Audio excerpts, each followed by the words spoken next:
There does seem to be, if I may say,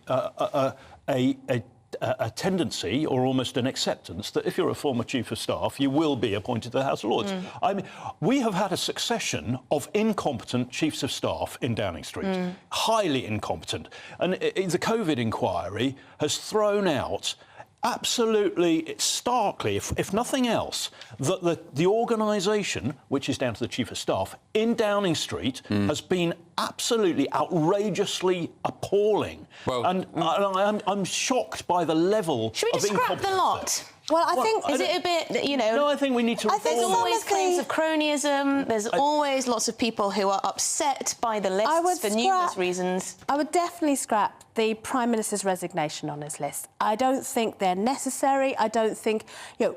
and I think what's happened with Liz Truss is it's highlighted something that was probably already absurd, but the absurdity of this person who failed so badly, getting the same honour, getting the same ability to appoint honours as other people. Well, in Liz Truss's defence, some would argue she was the best PM we were never allowed to have, and she has admitted that she... Some might.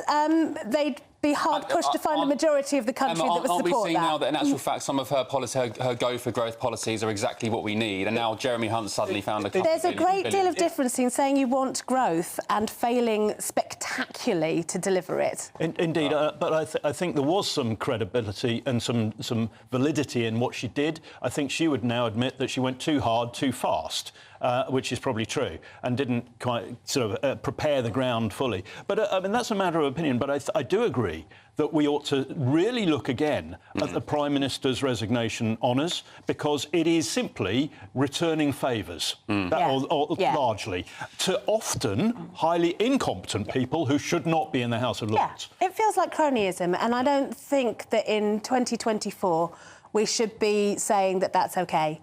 And I would say that if we're a Labour honours list. I mean, to be fair to both Tony Blair and Gordon Brown, they didn't do them. Oh, yeah, but they'd made lots of... I mean, they appointed lots of... They've appointed peers, but neither of them did a resignation honours list, and I think that is an anachronism that we... That's the first step in many, many other steps of reforming our democracy. The first and easiest step for anyone to do is say, you know what, resignation honours list, draw a line under it's done. I'm sure a lot of people would agree with you on that one. Would you at home get rid of the resignation list, honours list, that all Prime Ministers get to nominate? Well, then it's not fair for the next Prime Minister or the next Prime Minister. Why should all these previous Prime Ministers... But that's always the argument against change. Forever. I'm a recipient of an honour.